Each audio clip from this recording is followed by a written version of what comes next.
almost the holidays, and poor Blitzen is in a bind. Blitzen is just, she's one of Santa's reindeer. She's got a really important job coming up, getting all the Christmas gifts out. But she has just been feeling so sluggish lately. Santa's noticed she's moving slower. She doesn't want to get out and play with the other reindeer like she usually does. Something just seems off. She doesn't seem her normal self. And Santa needs some help getting Blitzen feeling her best again. So today I want to show you what it would look like if Blitzen, our reindeer, got a gentle chiropractic adjustment.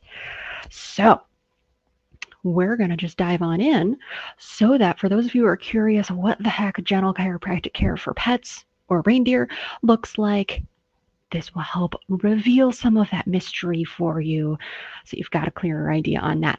If your own fur baby sounds kind of like Blitzen, they've got a really important job, whether that's being a competitor in the conformation ring or being a competitor as an athlete, or maybe their really important job is keeping the couch cushions warm and keeping the kids occupied and lifting your spirits and helping your life be better because they're in it. That's a really important job. If your pet has a really important job like that, but they're just not quite feeling their very best, something seems off, or you want to make sure nothing like that happens in the first place, you want to get some prevention going, that sounds like you, go ahead and reach out to me now and let's talk and see if gentle chiropractic care is right for them. And if something else is better, I'll let you know that too. So before we dive in, you can find out more information about that over at my website. That is Complete Wellness, C as in cat, C as in cat.com. Stands for Complete Wellness Chiropractic Center. So Complete Wellness, CC.com. All right, let's dive in and help Blitzen feel her very best before her big night and get to feeling merry and bright again.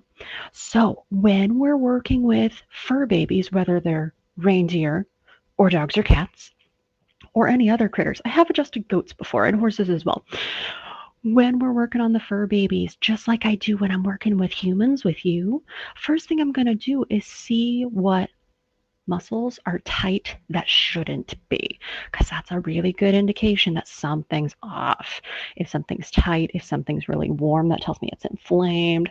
So Blitzen's a little tight right here and just right behind her shoulder in her rib cage. So we're gonna do some very gentle but firm pressure to start to get that muscle to relax. And we're keeping her nice and calm. If she wanted, she could roam around the room while I'm working with her, whatever's going to make her the most comfy. She could lay down if she wants. She could sit if she wants. Most critters I see like to stay standing. They'll go say hi to mom. They'll come back to me. They'll go sniff what's in the corner. They'll come back. They'll get a little bit of treatment, say, ooh, that feels good. I need to walk around and feel what this feels like now that it's feeling better. And then they'll come back. So now that that muscle is nice and relaxed, now let's check how her joints are moving. We want to check the spine first because that is super important. It is the suspension bridge that connects everything and helps her get from where she is to where she wants to go. And it carries all of the very important information between what her brain is sending to her body through her nervous system, as well as what her body is sending back to her brain as far as where everything is in space, how everything is feeling, what the body needs the brain to tell other parts of the body to do. Spine is super important, but chiropractic care should not stop there. There is so much more to the body than just a spine. Your fur baby is an entire critter who needs to be cared for, not just nose to tail, but top to toe too, same as you.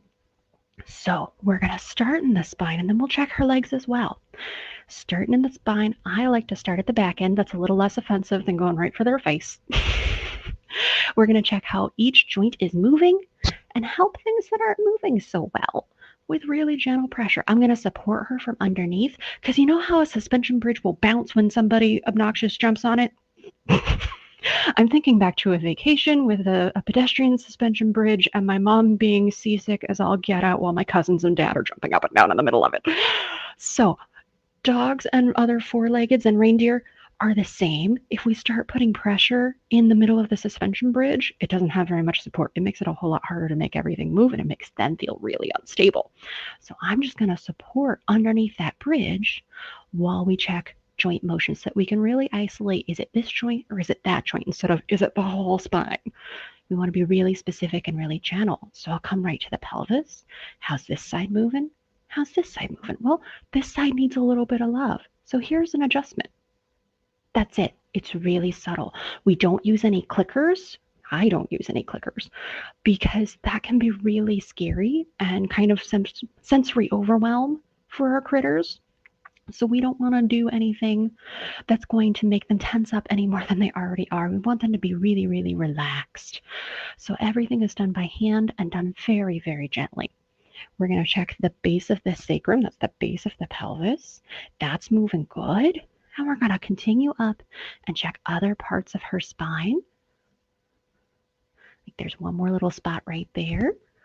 We're going to do another adjustment just like that. Easy peasy. Nothing crazy. And a lot of petting and encouraging and soothing as we go. This should be nice and comfy. We're just going to switch our support as we come up. One more little spot there. Boop. That's all there is to it.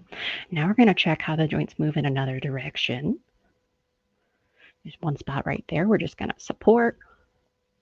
Boop. That's all an adjustment is. And yes, when I do work on actual animals, I do sometimes say boop. It's just who I am.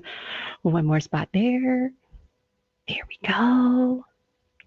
Cool. Now everything has been checked in her spine from her shoulders to her tail. Everything's doing good there now. Now let's check her neck. Same thing. The spine's supposed to move and sway, which makes it really hard to isolate. Is it just this joint, or is it that one? So to help support her, help her be more comfortable, and help me figure out exactly what needs to be worked on, what needs help, we're just going to support her under her chin. I always warn my pet parents that sometimes they are feeling so relaxed at this point and so trusting that at this point, when I start supporting their chin, they'll start just like laying the whole weight of their head into my hand and really making it look like I'm holding their throat. I promise I'm not. We're being really gentle and just supporting so that their head doesn't bob all around. So we're going to check her neck. And let's say there's one spot right here that needs to be adjusted. And that's all there is to it. Nothing crazy. And we'll check the other side. That side's doing good. All right. So now her spine is doing fabulous. We want to check her legs because her legs carry her and support her and get her going from the North Pole all the way to the South Pole and everything in between on Christmas night. We want her legs to be doing their very best so that it doesn't throw off anything else in her spine, and so that she is really supported and able to do everything she possibly can. Legs are so, so, so important. So we're going to start on the front legs. We're going to check her shoulder blades. Those are doing great. We're going to check her shoulders. Now on an actual animal, we will bring her shoulder up to about here. We'd keep the whole leg straight and it would be almost 90 degrees. Not quite. Our stuffed friend here doesn't have that much flexibility, but that's okay. And let's say the shoulder's doing okay. We're going to check the elbow. Again, we would flex the elbow. She doesn't move that well. And we're going to even check all the way into the toes. Our fur babies get so much of their power when they're moving and jumping and playing and running from the grip in their toes. So if you've ever jammed up a toe, it kind of sucks, but you can kind of hobble around. These guys, they rely so much more on their toes than we do. It's almost like if we jammed up our ankle, it'd be a whole lot harder to move around. When they jam up their toes, it's really important that we get those moving well. So we even check her toes. We do the same thing on the other leg, but for time's sake, let's move on to the back. We're going to check her hips. Now, let me try that again. Chiropractic care is so, so important, especially in our critters that have hip dysplasia. Now, in hip dysplasia, we covered in a previous video, that means the ball and socket joint in the hip is not built right.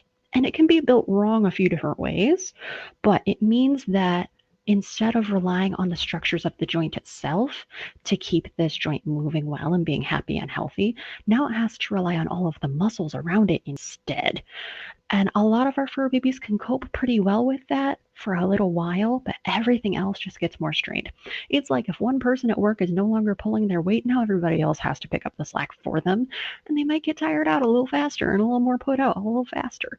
So we want to make sure everything in the whole body is supported and doing well. We call it supportive care because we're not going to fix how that joint is built, but we can help it move its very best, help it operate its very best, and help everything that is compensating for that work their very best as well.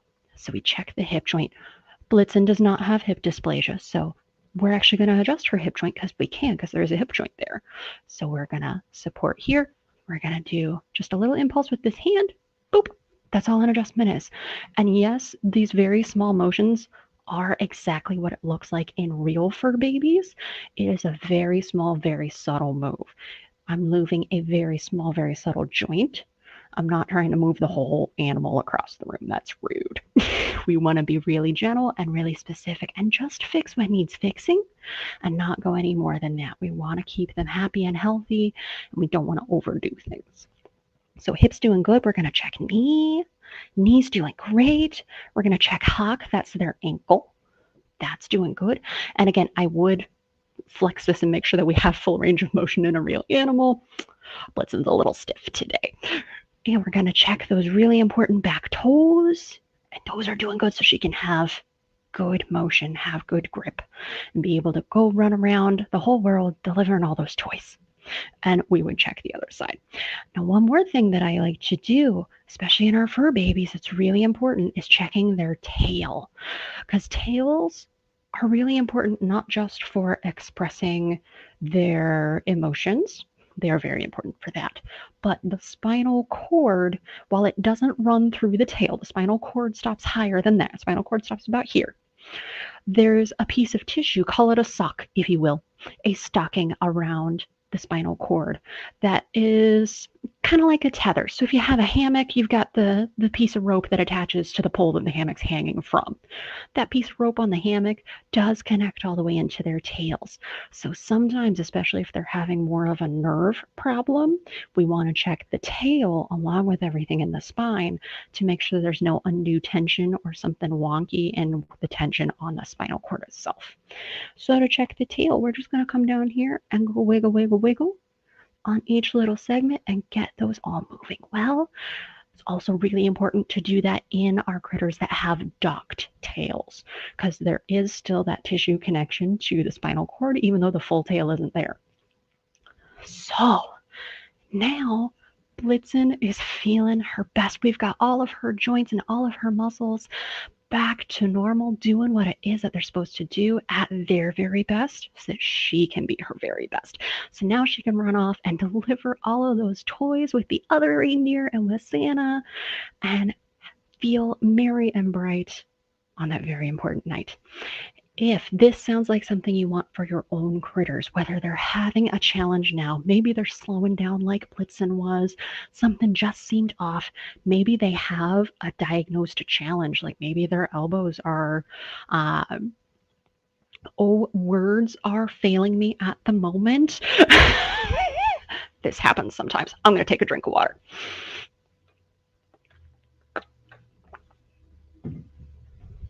Nope, it didn't come to me. Sometimes joints start to break down sooner than they should. Degeneration, that's the word I was looking for. I'm like, it starts with a D. It's not there. It's a doctor word. I should know this. Hydration is important. Helps the brain. Maybe she's having some degeneration in her elbows. I've got a couple of patients with that right now that are young babies, and their elbows are so much older than they are. It's a thing that happens for sure. Maybe they have a diagnosed challenge like hip dysplasia that we want to support them and have them have the happiest, healthiest, best quality of life possible, even though things aren't built quite right on the inside. Or maybe they don't have any challenges right now and you want to help them stay that way. Help them stay in peak conditions so that they can do their jobs at their very best. That very important job, whether that's a competitor or an athlete, a show dog, or delivering toys or delivering happiness from your own couch every single day. Such an important job they all have, no matter what it is they do. if this sounds like something you want for your fur baby, reach out to me. Give me a phone call or send me a text message, and we'll get you a no charge phone consult. You don't have to go anywhere to figure out if this is right for you or not. We'll have a chat over the phone and we'll figure out if this is what your fur baby needs or if it's something else that they need. I'll let you know that too. I'm here to help whether it's with me or not. So reach out to me for that no charge phone consult. 636 751 3150, or find out more information on my website. And there's a link where you can schedule that no charge phone consult if you want to check out what's available on the online calendar. That website is completewellnesscc.com. All right. Go out there, give your fur babies a hug. Let me know what your favorite reindeer is, and let me know what your fur baby's very important job is. And I will see y'all on the next one. Until next time, happy holidays, and we'll see you guys again soon. Bye now. Say bye, Blitzen.